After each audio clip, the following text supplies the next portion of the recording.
Quando vocês costumam ouvir das pessoas sobre diabetes, o que vem à cabeça? O que vocês acham, o que está relacionado com a diabetes, o que pode acometer, qual o tipo de doença que está relacionado? O que vocês acham sobre diabetes? É uma doença relacionada ao quê? O que acontece? O que causa? Eu preciso da ajuda de vocês. Açúcar no sangue, boa, começamos bem já. Então a gente vai falar um pouquinho sobre a famosa diabetes. E a primeira coisa que a gente ouviu foi sobre açúcar no sangue. Muito interessante. Mas o quê? Quando vocês ouvem a palavra diabetes, vocês associam ela ao quê? Além do açúcar no sangue. Baixa produção de insulina. Então, vou usar uma técnica aqui, ó, baixa insulina. Muito interessante. Além disso, além da alta taxa de açúcar no sangue, baixa quantidade de insulina, mas o que a gente pode relacionar com diabetes? Vocês estão no caminho certo, é por aí a ideia. Boa, então nós temos diversas doenças associadas ao diabetes. Muito bom. Então, como ela exemplificou, a cegueira é uma das doenças associadas ao diabetes. Então, a diabetes, como a gente pode ver, ela tem um delineamento base, que seria a insulina e o açúcar, mas ela acomete outros órgãos e pode culminar em cegueira e outras alterações, como vou falar. Então, nós temos doenças associadas ao diabetes. Quem dá mais, quem dá menos? Só isso que vocês sabem sobre diabetes? Só isso? Então vamos tentar falar um pouquinho sobre diabetes, comprovar algumas coisas, falar alguns mitos, e eu vou precisar que vocês me ajudem bastante.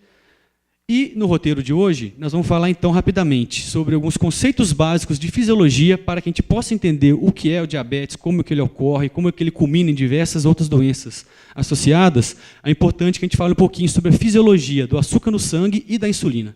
Então é muito importante que a gente possa aprender como os dois se correlacionam e, a partir disso, então, entender como que o diabetes se desenvolve. E, além disso, uma coisa que ninguém falou é que existem dois tipos de diabetes mellitus. Eu vou falar um pouquinho sobre outros tipos de diabetes, mas eu vou focar no diabetes mellitus. Mas não existe apenas um tipo de diabetes. Existem diversos tipos de diabetes e cada um deles está associado com uma característica clínica diferente. Ok? Vocês sabiam disso, que existiam dois tipos? Aí, algumas pessoas sabiam, outras não sabiam. Muito bom. Eu vou falar um pouquinho do diagnóstico, porque é uma doença muito silenciosa, uma doença muito grave, que acomete muitas pessoas, e muitas pessoas sequer sabem que são diabéticas. Isso é que é o mais complicado, porque por ser uma doença muito silenciosa, você não consegue ter o diagnóstico no período correto para ser tratado conforme deve ser tratado desde o começo. Ok? Alguém sabe como que é feito o diagnóstico? Tem alguma ideia? Que eu coloquei aqui, ó, diagnóstico clínico e laboratorial. É um nome meio complicado aqui, mas vem de laboratório, então alguém tem que fazer alguma coisa para descobrir se a pessoa tem diabetes ou não. Exatamente, alguém falou muito bem falado aí, que são necessárias amostras sanguíneas para que a gente possa saber se o paciente é diabético ou não, aliado a uma anamnese, a uma análise feita pelo clínico para que se possa ter esse diagnóstico, conforme a gente vai discutir. E, principalmente, falar sobre o tratamento. É muito importante saber o tratamento diferencial entre os diferentes tipos de diabetes. Ok? A gente ouve falar muito sobre diabetes e, por mais incrível que pareça, é uma doença muito mais antiga que a gente possa imaginar. Então, os primeiros relatos na literatura mundial sobre o diabetes data-se do ano 70, onde, então, Areteu da Capadócia, na Grécia, começou a estudar um seleto grupo de pessoas que tinham algumas alterações que, para a época, eram muito curiosas, que eram pessoas que bebiam muita água, urinavam bastante, e mesmo comendo muito, eram pessoas que estavam sempre cansadas, fadigadas, e tinham algumas alterações muito características, que eram como, por exemplo, uma urina adocicada. Então, por mais curioso que isso possa parecer, sim, esse sábio senhor aqui provou muitas urinas para poder saber se era doce ou não. É nojento, eu sei, mas é um progresso da ciência, da humanidade. E, por mais curioso que isso seja também, esse foi um dos critérios diagnósticos utilizados no século XIX. Então, no século XIX, de 1810 até 1900 aproximadamente, na França e Inglaterra, os médicos tinham o hábito de provar a urina dos seus pacientes para poder saber se aquele diagnóstico que ele estava tentando dar, se era um diagnóstico de diabetes ou não. Então, para você ver como é que as coisas funcionam na ciência. Muitas vezes você tem que fazer coisas que a gente não quer.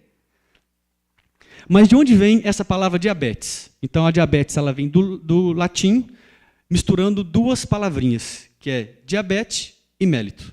Então, sempre quando nós falamos de diabetes, a gente está sempre falando de diabetes mellitus. Porém, é de consenso comum, né? As pessoas, de uma forma geral, chamam o diabetes mellitus simplesmente de diabetes, que é um nomezinho muito mais simpático. E o diabetes mellitus, então, ele vem vem da junção de duas palavras, diabetes, que significa sifão, cachoeira, uma vez que observava-se que os pacientes eles urinavam bastante, ingeriam muita água e urinavam bastante, e mel, porque a urina tinha um gosto adocicado, então eles associavam isso ao mel, por isso que o rapazinho está segurando uma colmeia cheia de abelhas. Então, o diabetes mellitus vem então da mistura de sifão de mel. Então, as pessoas com diabetes, como já era observado há muito tempo atrás, elas urinavam com bastante frequência e era adocicado. Vocês sabiam disso, que a urina era adocicada? Né? Alguém tem ideia por que era adocicada? Alguém vai ter que levantar a mão e falar, porque tem muitas pessoas. Muito bem falado. A senhorita falou que é devido ao a taxas elevadas de açúcar no sangue. E é exatamente por isso. Mas vocês têm ideia por que a urina fica cheia de açúcar? Será que é um mecanismo do organismo de tentar eliminar esse excesso de açúcar? Ou será que seria alguma outra coisa que, que nós não sabemos ainda?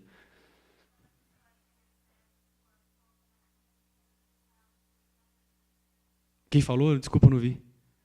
Então, a senhorita falou que conforme o corpo tem muita quantidade de glicose no sangue, ele tenta eliminar esse excesso para que ele possa alcançar níveis normais. Na verdade, isso seria contraintuitivo, uma vez que glicose é um dos carboidratos mais importantes da vida. Então, seria racional o corpo eliminar energia? Eu acho que não seria racional. Evolutivamente, nós sempre mantivemos mecanismos que facilitassem a obtenção de energia, fazer os processos biológicos que consomam menos energia e que a gente possa armazenar muita energia. Então, seria contraintuitivo você eliminar essa glicose, que é basicamente energia. Glicose é vida. Então, na verdade, isso se dá porque o mecanismo ele tenta reabsorver a glicose. Então, se nós fizermos aqui uma análise da urina de nós, pessoas que não temos diabetes, nós não teremos basicamente quase nada de glicose. Porque quando a glicose passa pelo rim, o rim sempre reabsorve glicose, proteínas, porque são importantes, energia, a gente não pode jogar fora energia. Mas como o paciente tem muito, como eu vou mostrar, o organismo não dá conta. E isso muitas vezes leva a um dano renal. De tanto que o rim fica sobrecarregado tentando reabsorver essa glicose e não consegue. Infelizmente, né, perde aí a sua função de conseguir fazer outros processos fisiológicos e, mesmo assim, não consegue também reabsorver a glicose. Mas muito bem observado. Ok? Mas por que seria importante, então, se estudar o diabetes? O diabetes é uma doença que cresce impressionantemente ano após ano. Então, em 2015, dados da OMS, existiam 422 milhões de pessoas no mundo diabéticas. É um número absurdo para uma doença que, como eu já disse, é uma doença silenciosa e muito grave, como eu irei mostrar. E no Brasil, são dados menos recentes, mas esses dados mostram que em torno de 13% da população tem diabetes mellitus, seja do tipo 1, do tipo 2, como nós iremos discutir. E o mais agravante dessa doença, o que torna ela cada dia mais importante, é que digamos assim, as projeções do crescimento da doença são monstruosas, principalmente na América Latina e na Eurásia, mostrando então que em torno de 20 a 30 anos nós teremos 100% a mais de diabéticos no mundo. Ou seja, nós iríamos duplicar a quantidade de diabéticos no mundo. Seria uma pandemia de diabetes. Então é por isso que é necessário cada vez mais se entender como que é o diagnóstico, como que é a terapêutica, como que é o manejo correto para que a gente possa diagnosticar de forma correta e fazer um manejo terapêutico correto para cada tipo de diabetes. Ok?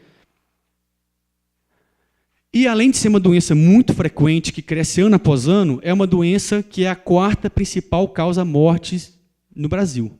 Então, dentre as causas mortes em pessoas com mais de 60 anos, as doenças endócrinas, onde se inclui a diabetes, vem de endocrinologia, como nós vamos falar um pouquinho mais para frente, uma vez que a insulina é um hormônio e faz parte das doenças endocrinológicas, ela é a doença que está em quarto lugar em mortalidade no Brasil. Ou seja, é necessário que se estude e que se saiba como fazer esse manejo para que se tenha menos mortes e uma melhor qualidade de vida para os pacientes diabéticos.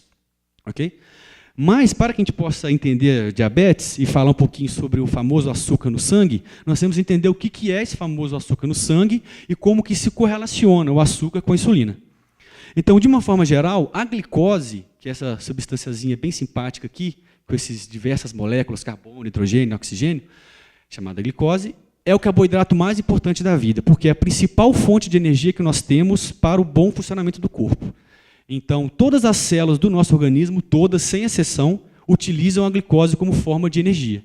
O cérebro, né, que é um dos órgãos mais importantes que nós temos, que trabalha muito, ele consome por dia em torno de 20% da glicose que nós absorvemos, que nós alimentamos. Então, imagina só, um órgãozinho aqui dentro da cabeça consegue absorver 1/5 de toda a glicose que nós alimentamos, que nós ingerimos. Mostrando, então, o quão importante é essa substância, essa glicose, também chamada de açúcar, porque é ela que dá o sabor adocicado, para a manutenção das funções fisiológicas normais do organismo. Para você correr, para você fazer todas as suas atividades, estudar, perguntar e anotar. Ok? Mas o que tem a ver a glicose com a insulina? Então, a insulina, diferentemente da glicose, que é um carboidrato, a insulina é um hormônio que é feito em um órgão muito especial no nosso organismo chamado pâncreas. Então, é um hormônio de origem pancreática que promove a entrada de glicose nas células.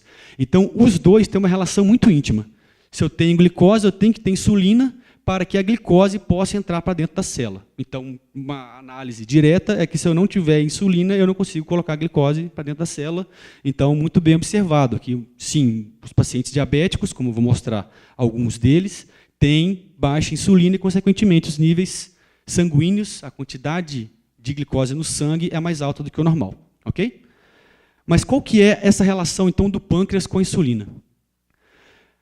E com a glicose. Toda vez que nós nos alimentamos, o nosso organismo digere todos aqueles componentes que fazem parte, todas as macromoléculas que constituem o pão, o bife, o ovo, o leite que nós comemos.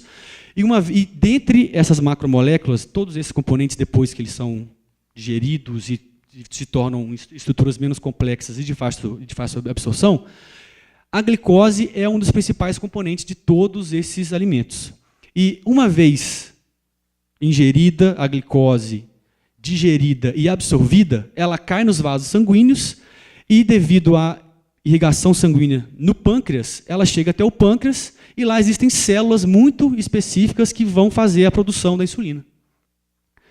Então, de uma forma geral, a alimentação aumenta a glicemia. Glicemia significa taxa de açúcar no sangue. Okay? Então, o gli vem de glicose e o emia vem de sangue.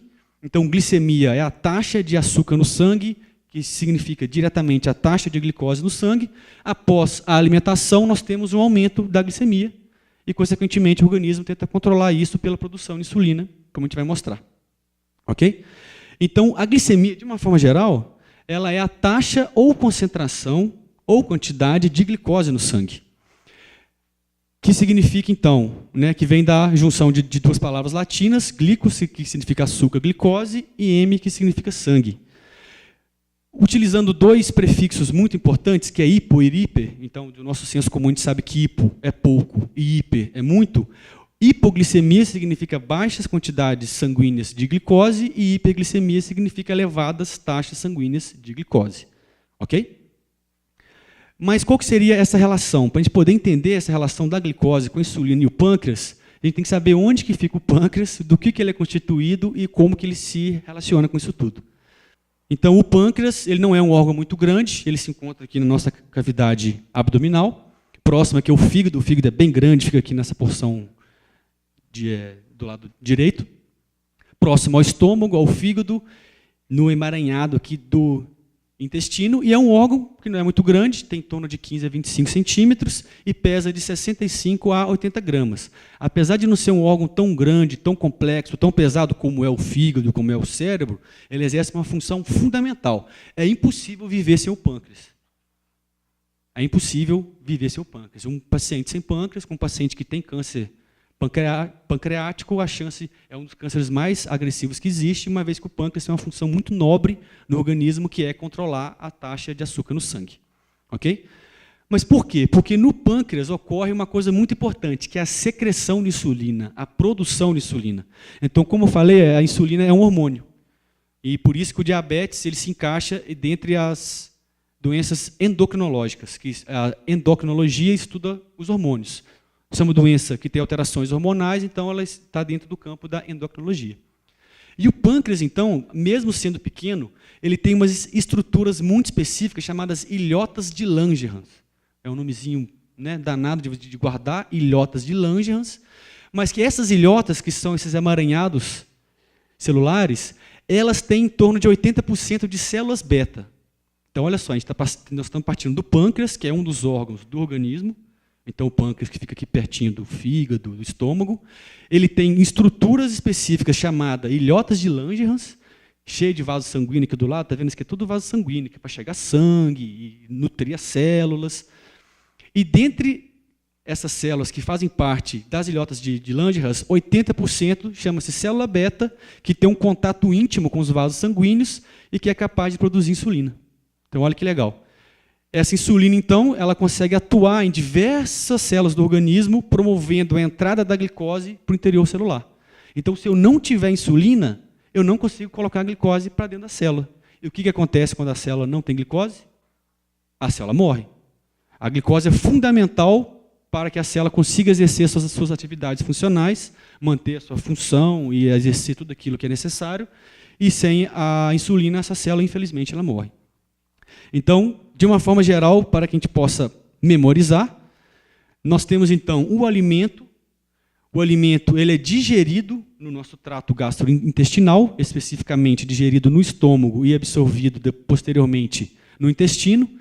A glicose absorvida no intestino, ela vai até o pâncreas, devido à irrigação sanguínea que existe do intestino até o pâncreas, estimulando, então, essas células beta a produzir insulina. Olha que interessante, que são em torno de 80% das células da ilhota de Langerhans. Porém, existem outras células chamadas células alfa, que têm uma outra missão, que seria fazer com que essa glicose não entre para o interior das células, mas que ela saia, e infelizmente não será o tema de hoje, uma vez que as células alfa não tem nada a ver com diabetes. Ok? Então, nós vamos focar basicamente nas células beta e na glicose. Então, de uma forma geral, uma analogia muito simples, muito bonita a ser feita, é que a insulina é a chave que abre a célula para a entrada da glicose.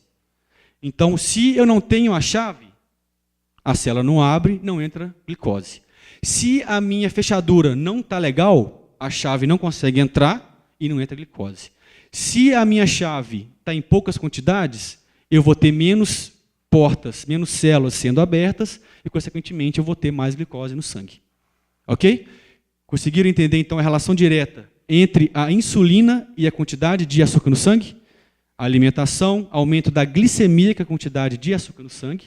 Posteriormente, as células beta, que ficam nas ilhotas de Langerhans, no pâncreas, produzem a insulina, que então abre a célula para que ela possa absorver essa glicose. Mas onde que entra o diabetes nisso tudo? Como que o diabetes pode estar relacionado com isso tudo? Para isso, é importante saber a definição da diabetes preconizada pela Organização Mundial da Saúde. Então, a diabetes ela não é uma doença tão simples, como eu vou simplificar para vocês aqui o que é essa doença, mas, basicamente, ela é uma síndrome metabólica que é caracterizada por uma deficiência de insulina absoluta ou relativa. Isso é importante ter isso em mente, isso é importante para ser anotado, ok? Então, a insulina, a deficiência, em muitos casos, ela é absoluta, em outros casos, ela é relativa, nós vamos entender o porquê, em qual tipo de diabetes isso ocorre. E isso decorrente da secreção deficiente de insulina pelo pâncreas, importantíssimo, ou da ação deficiente da insulina nos tecidos. Então, essa definição é a definição mais importante que a gente possa entender os diferentes tipos de diabetes mellitus. Ok? Então, a gente pode ter uma secreção deficiente ou uma ação deficiente da insulina nos tecidos. Ou seja, eu posso não ter a chavinha para abrir a célula, ou então essa chave não consegue abrir direito. Eu tenho a chave, mas ela não encaixa direito na fechadura e, consequentemente, a glicose não entra para a célula. Ok? E isso, então, culmina numa alta taxa de açúcar, numa alta glicemia, que vai levar esse paciente, então, a ter cronicamente altas taxas de açúcar no sangue.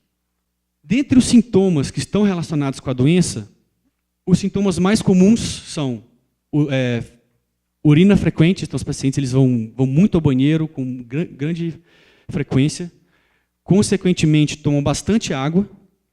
Existem casos de perda de peso repentina ou ganho de peso repentina, e os pacientes estão sempre com fome, porém sempre cansados.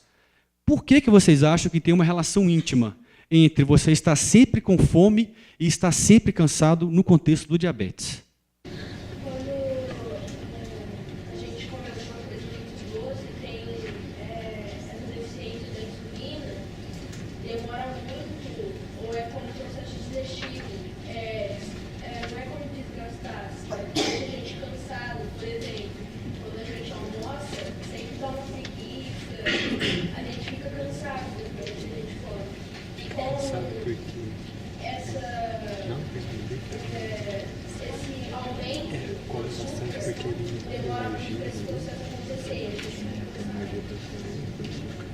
Está no caminho, não é exatamente, mas muito obrigado pela participação. Agora quero ouvir do lado direito aqui, quem tem uma hipótese. Rapazinho da primeira fila. Seria porque a célula consegue digerir a glicose, então ela não consegue entrar na célula e aí ela não produz ATP?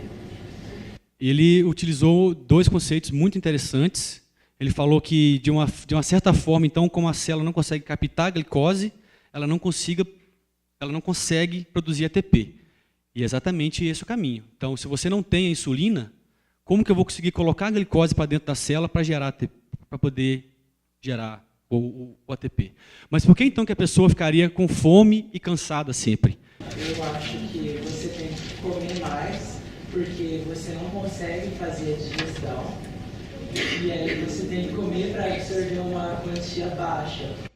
E qual que era a última questão? Qual que é a relação entre você ter diabetes, estar sempre com fome, mas sempre cansado? E você fica sempre cansado porque você não consegue digerir bem. Foi usado aqui um conceito que eu vou ter que corrigir, que está errado, que você não consegue digerir bem. Eu falei que a digestão ela ocorre para poder digerir as macromoléculas, lá que ocorre lá no estômago, e vai ser absorvido no intestino. E a diabetes não tem nada a ver com isso. Com a falta de digestão ou difícil digestão, não tem nenhuma relação. E sim uma relação da insulina com a glicose. Então, o que pode ser melhor associado seria, então, a falta de insulina e, consequentemente, menos glicose. Desculpa, mas você falou da digestão e depois? Não, era exatamente isso, porque tem uma dificuldade na quebra. Não tem. Não tem? Não tem. Então, na absorção. Então já está errado. De uma certa forma sim, porque a digestão é normal, a questão é como que a glicose vai entrar para dentro da célula. Esse é um conceito, então, que nós temos que ter bem fixados para entender o diabetes. Os processos digestivos são perfeitamente normais. O que tem uma complicação é você tentar colocar a glicose para dentro da célula. E, consequentemente, como ele falou, vou ter menos ATP. Mais alguém? Tem uma ideia? Posso matar aqui a charada? Por causa que já que a glicose ela fornece energia para o organismo e ela não é absorvida pelo organismo, então por isso que dá o cansaço, por causa que você não tem de onde tirar energia.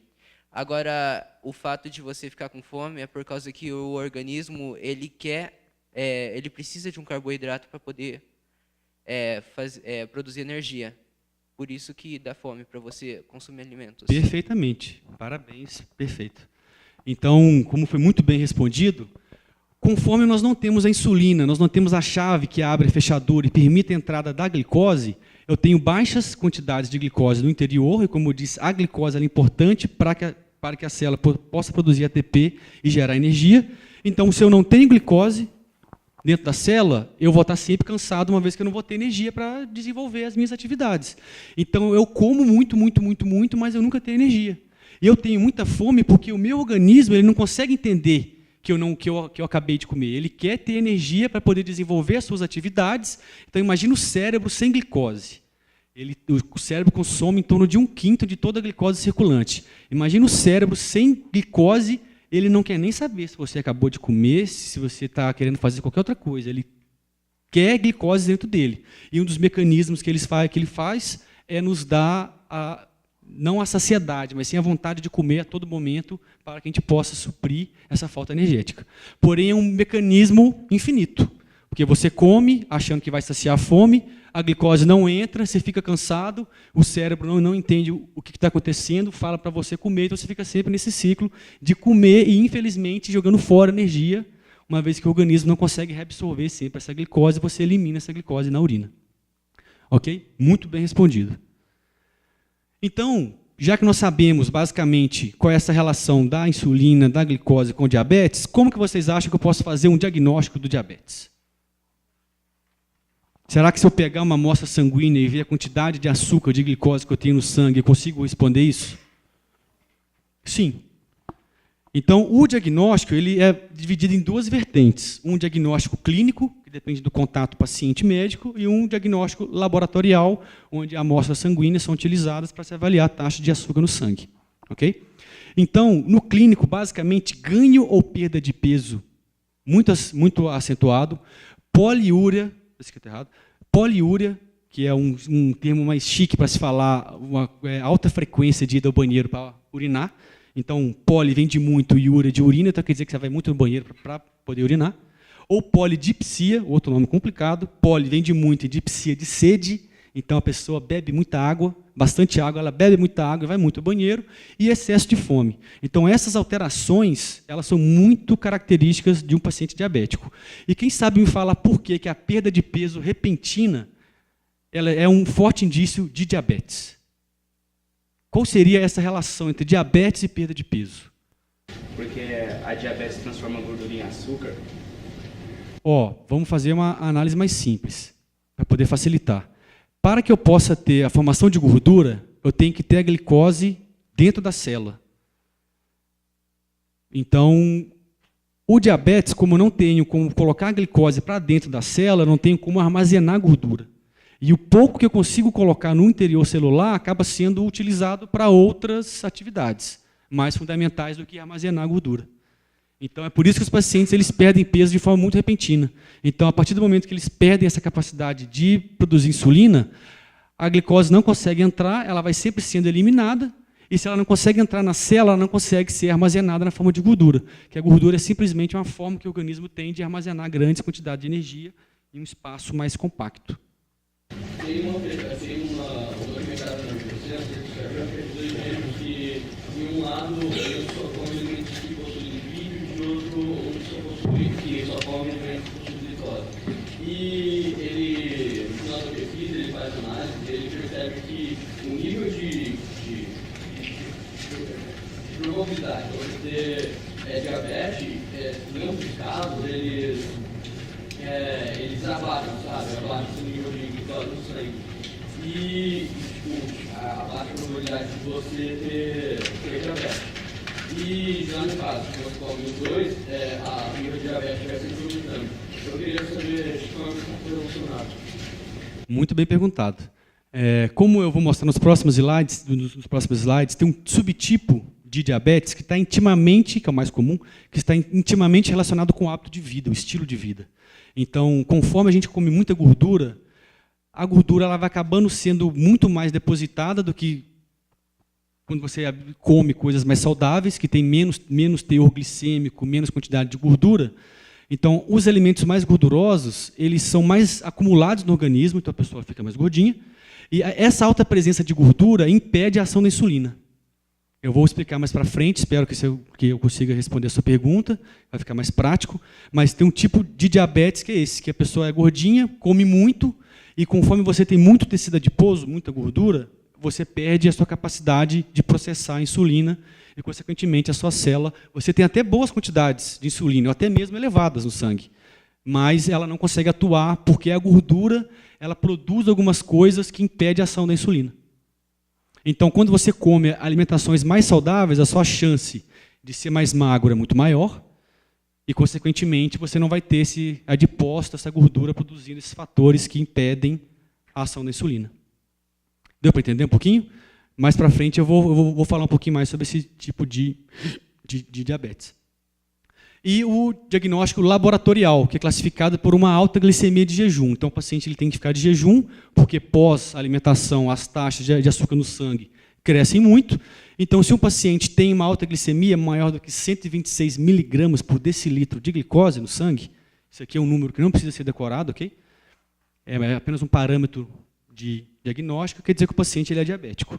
Então, de uma forma geral, nós temos em torno de 100 miligramas por decilitro de açúcar no sangue. Isso em jejum. Os pacientes com pré-diabetes, onde esse processo de alteração metabólica e de regulação da insulina está começando a acontecer, esses níveis variam de 100 a 126. E se o paciente em jejum tem uma glicemia maior do que 126, esse é um paciente diabético. Isso tudo aliado ao critério clínico que é feito pelo médico, pela anamnese, pela entrevista clínica, ok? Então, o paciente que tem altas taxas de glicose aliada com as alterações clínicas, beber muita água, ir muito ao banheiro, perda ou ganho de peso, esse paciente é um paciente diabético. Porém, existem dois tipos de diabetes. Existe um diabetes tipo 1, que é aqui representado por uma criança, e tem o diabetes tipo 2, que é aqui representado por uma pessoa mais velha, com uma barriguinha proeminente. Qual que é a diferença dos dois? Como já se fala que no diabetes tipo 1 é uma doença que acomete mais criança. É uma doença muito mais rara, porque é uma doença autoimune. Essa é uma palavra interessante também. Autoimunidade. Nosso sistema imunológico é o sistema responsável em nos defender de agentes estranhos. Só que por algum mecanismo que não se sabe qual, o sistema imunológico, ao invés de nos defender de uma infecção viral, do Zika, etc., ele começa a destruir especificamente as células beta do pâncreas, que são especificamente as células que produzem insulina. Então, esses pacientes eles têm praticamente ausência de insulina. Porém, é um tipo muito raro de diabetes, de 5 a 10%. E inicia praticamente em qualquer idade, porém, normalmente antes do 20. Então, de uma forma geral, né, digamos assim, o estereótipo de um paciente diabético tipo 1 é uma criança magrinha, que tem uma doença autoimune, que destruiu as suas células beta produtoras de insulina, e com isso ela não tem insulina, então a taxa de açúcar no sangue nunca vai conseguir ser controlada. Ok? Então, sempre será necessária uma utilização de insulina exógena, você vai ter que comprar insulina e administrar, para que você tenha sempre um nível basal de insulina, principalmente após as refeições, que é quando as taxas de glicemia aumentam bastante. Ok? E é chamada de diabetes insulino-dependente ou diabetes juvenil. Então, como o nome diz, é um tipo de diabetes insulino-dependente. Então, você tem que usar insulina para controlar esse tipo de diabetes. Vocês sabiam que existia esse tipo de diabetes? Porque realmente é um tipo que é pouco divulgado, uma vez que ela representa apenas 10%. Porém, existe o principal tipo de diabetes mellitus, que é o tipo 2, que não é autoimune, não tem nada a ver com o sistema imunológico, e representa 90% de todos os casos de diabetes. E, diferentemente do diabetes tipo 1, pode iniciar em qualquer idade, porém, normalmente se dá em adultos. E está intimamente relacionada com o hábito de vida. Uma vez que quanto mais gordinho você for, maior a sua chance de ter diabetes. E ela está associada não à falta ou à má produção de insulina, mas sim a uma resistência à ação da insulina. Você tem a chave, mas a chave não consegue encaixar na fechadura. Na tipo 1, eu não tenho a chave, eu não consigo, então, abrir a célula para a entrada da glicose, que se acumula no sangue. No caso do diabetes tipo 2, a insulina não é eficiente. A chave não consegue se ligar à fechadura e, consequentemente, vai se acumular no sangue a glicose. E ela está intimamente relacionada com os hábitos alimentares, principalmente, causado, então, pelo sedentarismo e obesidade. Então, que foi a pergunta do nosso amigo. Então, se você pega pessoas e submete ela a dietas diferentes, a pessoa que tem obesidade, a chance dela de ter diabetes tipo 2 é muito maior do que uma pessoa que é magra. Ok? Mas é importante saber que, apesar de se falar de diabetes tipo 1 é mais magro, é novo, tipo 2 é gordinho e é mais velho, existem tipos, existem pessoas, mesmo sendo raro, pessoas com diabetes tipo 1 com mais de 50 anos e que são obesas. existem pessoas com diabetes tipo 2 que são novas e que são magras. Porém, a maioria absoluta dos casos do diabetes tipo 1 acontece em pessoas jovens e magras e autoimune, enquanto que o tipo 2 acontece principalmente nas pessoas obesas e mais velhas. Okay? E todas elas culminam nos mesmos sintomas. Apesar dos mecanismos serem diferentes, aqui eu não tenho insulina, e aqui a insulina ela não é tão eficiente na sua ação para abrir a célula para a entrada da glicose, todas elas culminam em sede, fome excessiva, cansaço e aumento da quantidade e frequência da urina. Sobre alguns slides anteriores que você falou, até que ele comentou ainda naquela parte do... Porque não ficou compreensível para mim. Por que o paciente ele bebe muita água? Ah, muito bom. Ele bebe muita água porque ele urina muito. Então, o principal mecanismo é o excesso de urina. E se você urina muito, você tem que tomar muita água. Então, você urinar muito infelizmente, é uma falta de controle do organismo na absorção da glicose. Na reabsorção da glicose. Então, como eu tenho muita glicose e ela é muito importante para a vida, o organismo vai sempre tentar reabsorvê-la quando o sangue é filtrado pelos rins. Mas como eu tenho muita glicose, eu não consigo, de uma forma geral, reabsorver muito e essa glicose vai ser diluída em um volume urinário muito grande e você urinando muito, você vai ter que tomar muita água. Então, na verdade, é o excesso de urina que causa a sede e a vontade frequente de tomar água. Eu queria saber, dizem bastante que quando a pessoa tem diabetes, é difícil de, se ela fizer um machucado, alguma cicatriz, é difícil de recuperar. Por quê? Como a diabetes está relacionada com altos níveis de açúcar no sangue, esse nível absurdo, como eu falei, acima de 126, você é um diagnóstico de diabetes. Pessoas têm 2.000, 3.000. É um número absurdo de quantidade de glicose circulante. E essa glicose, ela é um carboidrato, mas ela tem a capacidade de se ligar a outras estruturas, como proteínas. Então, uma proteína, para ela ser funcional, ela tem que estar in natura, ela tem que estar perfeita, intacta. Quando eu tenho muita glicose no sangue, ocorre a glicação da proteína. Então, eu tenho níveis 10 vezes maiores do que o normal, então eu vou ter proteínas ligadas com glicose.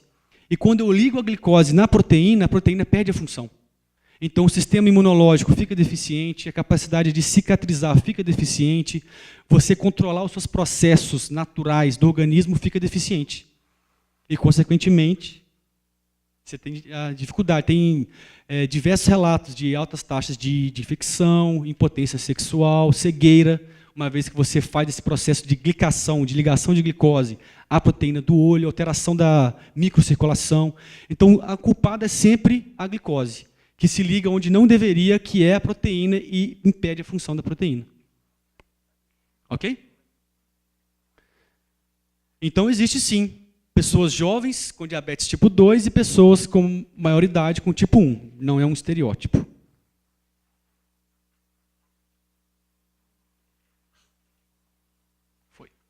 Então, as principais complicações são neuropatias, nefropatias, retinopatias, são nomes complicados, mas neuro e patia vem de dano, vem de problema. Então, eu tenho problemas neurológicos, nefro vem de rim, então eu tenho problemas renais, retino vem de olho, então eu tenho problemas oculares, cardiovasculares, alterações do sistema imunológico com maior susceptibilidade a infecções, distúrbios metabólicos. Como a glicose ela está presente em todos os órgãos, em todas as células, em todos os tecidos, consequentemente, essa alteração pode se dar de forma sistêmica em qualquer lugar. E, portanto, você pode ter alterações diversas. Ok? E como que eu posso tratar? Agora vem aí a prova de fogo. Então, eu tenho que tentar aliar um hábito de vida saudável, sempre aliando utilizando a insulina para os diabéticos tipo 1, a um bom hábito alimentar e não ser sedentário. Principalmente esses dois para os pacientes diabéticos tipo 2. Mas, de uma forma geral, isso vai depender da taxa de glicose no sangue. Então, os pacientes que têm diabetes, eles são sempre recomendados a fazer um controle constante da taxa de açúcar no sangue. Então, eles têm que fazer um pequeno furinho na ponta do dedo, utilizar um glicosímetro, que é um aparelho muito simples, para se dosar a quantidade de glicose no sangue, e se a glicose estiver muito alta, igual esse rapaz aqui, se for em jejum, não está tão alta, mas já é pré-diabetes, como a gente viu até 100, é normal, e o paciente, então, tem que tomar insulina ou as suas medicações para que ele possa controlar as suas taxas de açúcar no sangue. Uma das terapias muito usuais, como eu mostrei previamente, é a insulinoterapia. Então, injeções diárias, múltiplas, aplicadas em diversas partes do corpo. É recomendável que se faça um rodízio das partes do corpo para que não se tenha uma lesão, para que se tenha um controle da glicemia e sempre controlando a quantidade de carboidratos na dieta. Isso é muito importante. Então, você tem que comer alimentos saudáveis, que tenham menos carboidratos, para que você não precise tomar insulina o tempo todo.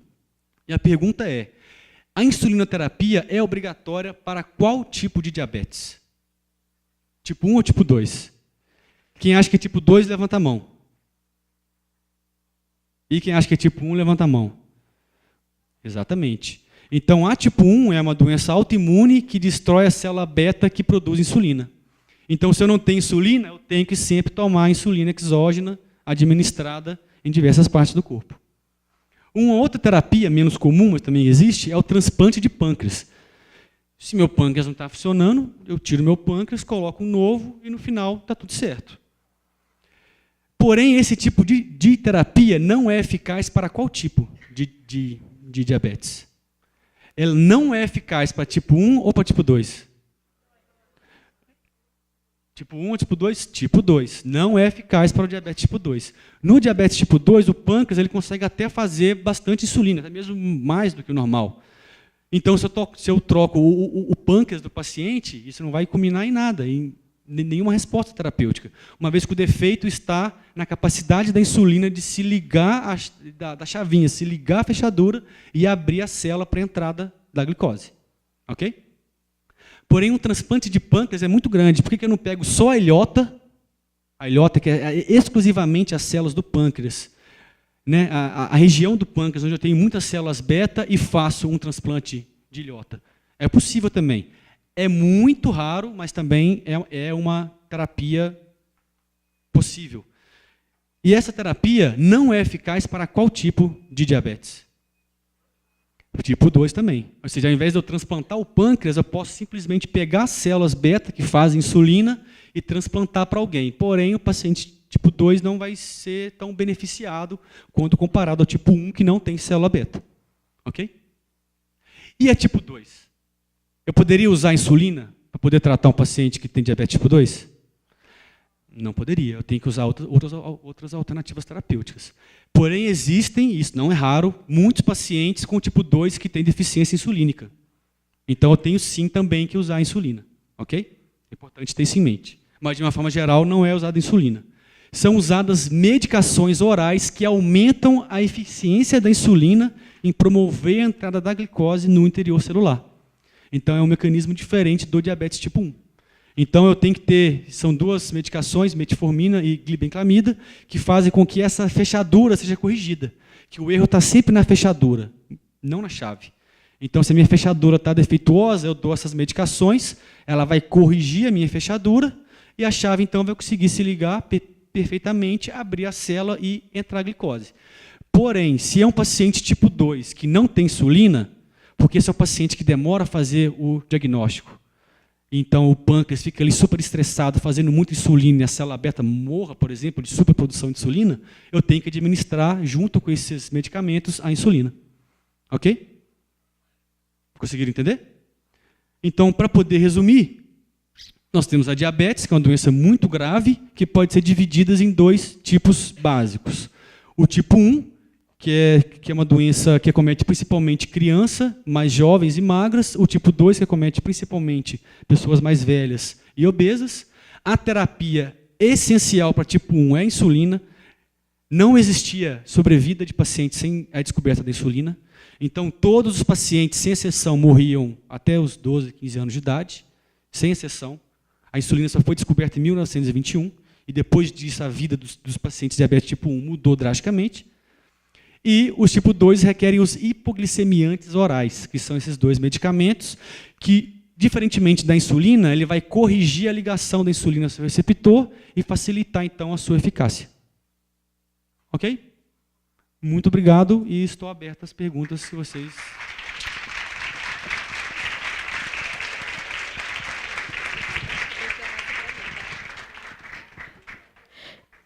Eu queria saber se diabetes tem cura. O diabetes não tem cura. Infelizmente, o diabetes não tem cura. Existem terapias que tentam curar o diabetes, porém, pela etiologia, né, pela causa do diabetes ser multifatorial, depender de fatores ambientais, como a alimentação, o estilo de vida, o diabetes não tem cura. Ele é absurdamente controlável. A pessoa que tem diabetes, ela só descontrola a diabetes por descuido dela. No caso do tipo 1, uma das terapias que é feita aqui de forma inovadora mundialmente é o transplante de células tronco hematopoéticas, que vem para ser uma terapia curativa, mas que mesmo assim não consegue ser curativa. Existem vários furos. A tendência é que se chegue algum dia em alguma terapia curativa para o diabetes, mas atualmente o diabetes não tem cura. Ali no tipo 2 que você mostrou, a pessoa toma 2 tipos de remédio. Ela continua tomando esses remédios até o fim até ela falecer, ou tem um término no meio do caminho? Ótima pergunta. De uma forma geral, o paciente tipo 2, ele é obeso e, consequentemente, tem o diabetes. Em muitos casos, consequentemente, tem que tomar terapia para o resto da vida. Porém, se o paciente consegue fazer um controle alimentar muito forte e perder muito peso, o paciente, muitas vezes, ele deixa de tomar o medicamento, que não significa a cura da doença. Mas existem muitos casos de pacientes obesos que fazem cirurgia bariátrica para retirar o excesso de gordura, reduzem o estômago, que, consequentemente, pós esse processo cirúrgico, deixam de usar insulina ou de utilizar esses medicamentos. Porque o grande agravante no diabetes tipo 2 é o excesso de peso, é a gordura. Porque o pâncreas ele funciona normalmente, de uma forma geral, mas é o excesso de gordura distribuída no corpo que impede a ação da insulina. Então, se o paciente consegue fazer um controle alimentar, muita atividade física e manter o peso, muitas vezes ele não precisa sequer tomar os medicamentos. Mas é sempre importante manter uma avaliação do teor glicêmico constante para saber se você está com altos níveis ou não. Mas é possível, sim, viver com diabetes sem tomar medicação. No caso do tipo 1, é impossível, porque você nunca vai ter insulina. Mas no tipo 2, se você controlar o peso e a alimentação, você consegue sim ficar sem as medicações.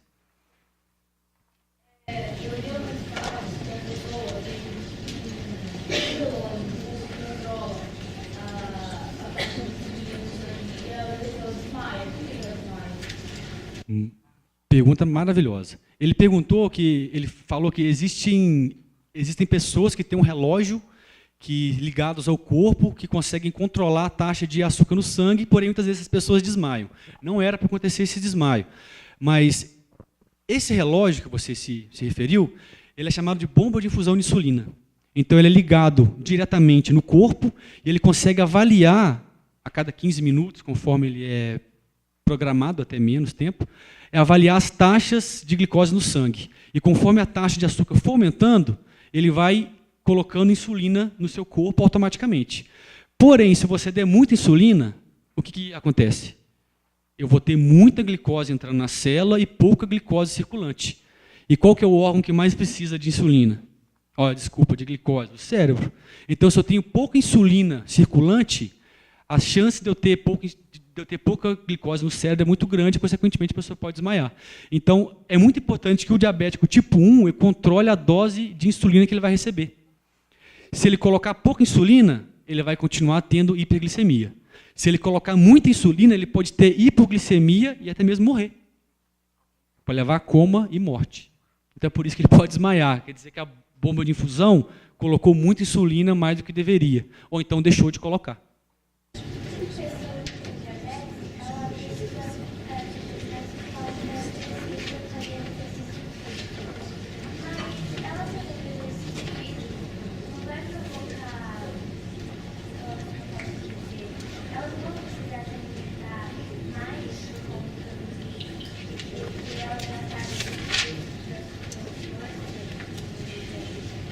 ela está se referindo ao ato de que se as pessoas... É recomendado para os pacientes diabéticos que se exercitam bastante, e a pergunta é, será que se eles se exercitarem bastante, eles não terão que comer muito e complicar o caso do diabetes? Seria isso?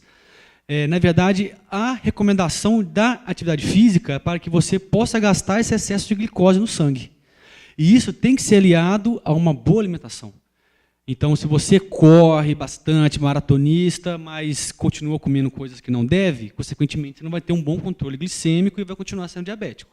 Então, tem que ser aliado os dois, a atividade física junto com uma boa alimentação.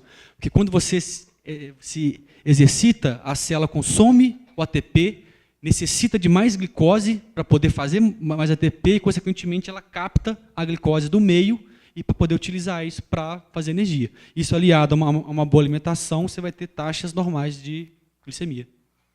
Eu já vi várias famílias que várias pessoas tinham diabetes. É genético?